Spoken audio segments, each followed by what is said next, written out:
আজকে বানাবো কচুর ডাগো মাছের মাথা দিয়ে ঘন্ট। তার জন্য আগের থেকে আমি কচু কেটে ধুয়ে কড়াইতে বসিয়ে দিয়েছি। এখন দিয়ে দিচ্ছি একটু জল, লবণও দিয়ে দিচ্ছি সিদ্ধ করার জন্য। দিয়ে মাছের মাথাটা সুন্দর করে রোদ লবণ মাখিয়ে নিলাম। মাছের মাথাটা সুন্দর করে ভেজে নেব। মাথা ভাজা হয়ে গেছে, এখন আমি তুলে নেব। লঙ্কা, তেজপাতা, পাঁচফোড়ন, রসুন আর লঙ্কা কেটে রেখেছি, এটাও দিয়ে দেবো।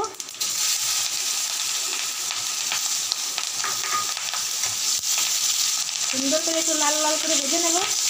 রসুন আগের থেকে ভাপিয়ে রেখেছি, ওটা এখন দিয়ে দিচ্ছি।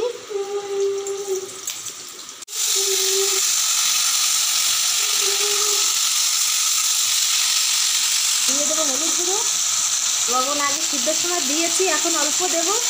দিয়ে দেবো একটু লঙ্কা গুঁড়ো, একটু জিরের গুঁড়ো, ধনে গুঁড়ো, ভালো করে মিলিয়ে নেব।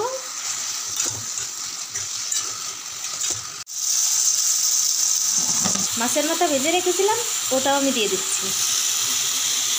একটু ভেঙে ভেঙে দেব।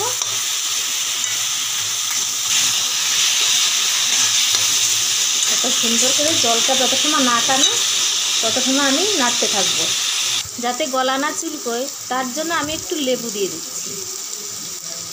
হয়ে গেছে আমার কচুর শাকের ঘন্ট। মাছের মাথা দিয়ে কচুটা কাঁঠাল বিচি দিয়েছিলাম, আপনাদেরকে বলা হয়নি। এইতে আমি কটা কাঁঠাল বিচিও দিয়েছি কচুর শাক ঘন্টতে। এবার আমি নামিয়ে নেব।